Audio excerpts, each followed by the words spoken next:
Hi everybody, I'm Tony Wilson with my good friend and co-host Adrian Wright, and this is The Supernatural and Beyond.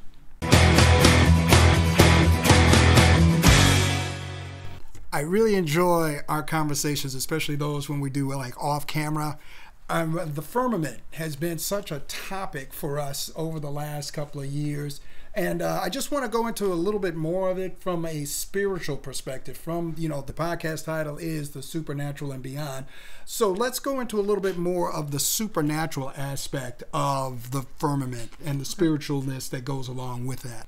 Yeah, Tony, that's a great idea. So the supernatural aspect I like to get into with this is the spiritual realm. Spiritual realm. Right. Well, so like the realm outside of our physical realm, where we can't see, look at it as another dimension. If you want to look at it like a scientific point of view, there's different dimensions.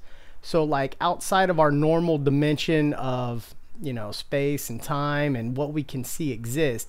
So into the spiritual realm area, I believe that the firmament exists there as well. So when you say spiritual realm, you mean like what we talked about earlier of angels and demons Yes. and things of that nature? Yes. So how does that connect with the firmament? Okay, so the spiritual realm would be like, like the heaven where the holies of holies, where, the creator God sits on his throne, okay, where he created everything. The physical realm, the spiritual realm, and maybe even other realms we don't know about yet. So you can't just drive a car from Earth or drive a spaceship from Earth and get to the throne of the creator, right? Because there's so much to stop us. There's a firmament, whether we believe it in the physical or not. And then there is the spiritual realm firmament. So like back to the book of Enoch and even back to canonized scripture, you see people have visions or encounters where they were taken up, or they went and they saw stuff in heaven. Enoch's probably one of my favorite, but there's other people on the internet that you can look up, and they saw things. So like they saw heaven, they saw like the storehouses of snow, they saw like things in a spiritual realm that we don't have access to in the physical realm. So I have journeyed into the spiritual realm, extra-dimensional time and space is the way I like to call it. I've seen angelic beings, or should I say more celestial type beings, and so forth and so on. So when you say spiritual things, what does that mean to you? Like you said, angels or celestial beings, the location of actual heaven where God sits on his throne. Okay, these are spiritual realms. These are spiritual locations that actually exist outside of the physical realm. So we're talking about, we get up and go to work in the morning and so forth and so on. That's the physical realm. That's the physical realm. And then the spiritual realm is where the celestial beings are. Yes. And so in your experience, how does one access that? Because, there's occultic practices that say that they can summon spirits from the past and ancient gods and whatnot. How does that connect with the canon or even with the Book of Enoch? How are these extra-dimensional time and space places accessed for people who don't want to go on the dark side? Wow. Yeah, so that's a very, very good question. And the way that, for me, that happens personally is I focus completely my mind on Christ. Like in the canonized scripture, Paul talks about set your mind on the things above, set your mind on Christ.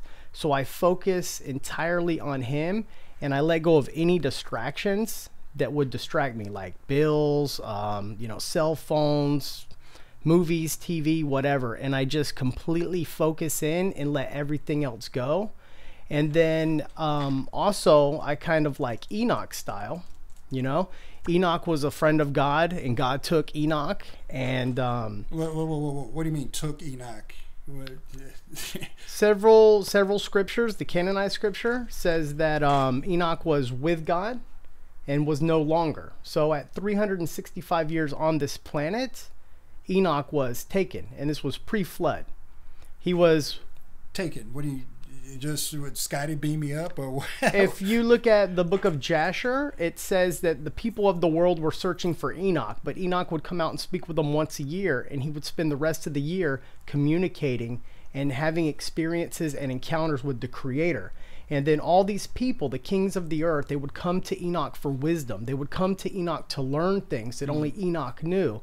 And Enoch would educate them, and then he would spend the rest of his time with the Creator. And he grew so close and so strong in his relationship with the Creator that they took Enoch from this earth. He never physically died. You will not find... physically died. He never physically died. You will never find a body part of Enoch. And I'm talking about the Enoch number 7 from Adam. Huh.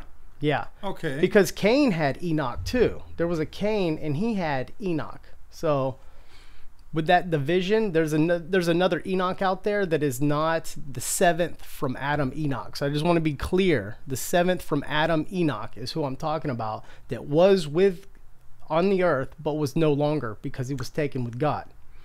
So because of that relationship, because that time spent focused on God and shutting off from the rest of the world, he was taken. So these kings of the earth and all these people that would come to hear his wisdom, that would come to learn from him, saw him taken. And the book of Jasher says it went on for a week because he had to journey, and all these people followed him and followed him and followed him. And then after the 7th day, he was taken right in front of them, kind of like Elijah. Okay. Well, we'll have to delve into Elijah and see where all of these connection points are, because obviously there's some significance, because there's been 2 recorded incidents of people not actually physically dying to transcend into the spiritual realm or into heaven. So that's speculation for another day. Getting back to what you were saying about Enoch, it sounds a lot like in the beginning, God created the heavens and the earth, and then Adam and Eve. So it sounded like, for whatever the reason, Enoch was able to make the connection and follow the instructions that the Creator had laid out originally for Adam and Eve. So consequently, he just said, well, hey, okay, let me just bring this guy home with me as a permanent guest. That sounds pretty interesting. And it also kind of foreshadows the coming of Messiah as well. Yes. Because he did all of those things perfectly that were required in order to reestablish the connection between heaven and earth, between the Creator and mankind. Yes. And then if you look at those that came after the Messiah, like Paul, for instance, or you look at John, they had these encounters too.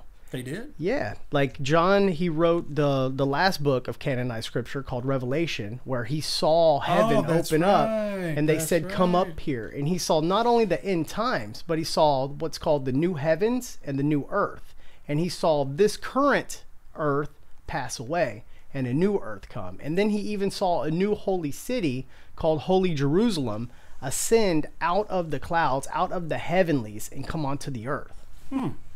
Well, that's connecting more dots, and it makes more sense now. So I'm really glad that we're able to have these conversations and these discussions going back and forth from the different perspectives that we have and the different studies. You know, I know there's a lot of people out there, this is brand new to them. Yes. And we want to make sure that we share our information with you, the viewer, in order that we are able to communicate. Yes, and we also want to know what you viewers think from us. So, you know, what's your perspective? Write that in the comment section down below. Sounds good. Sounds good. Yeah, so very interesting topics. And follow us again next time. Be sure to hit that thumbs up button, write a comment, and subscribe to our channel.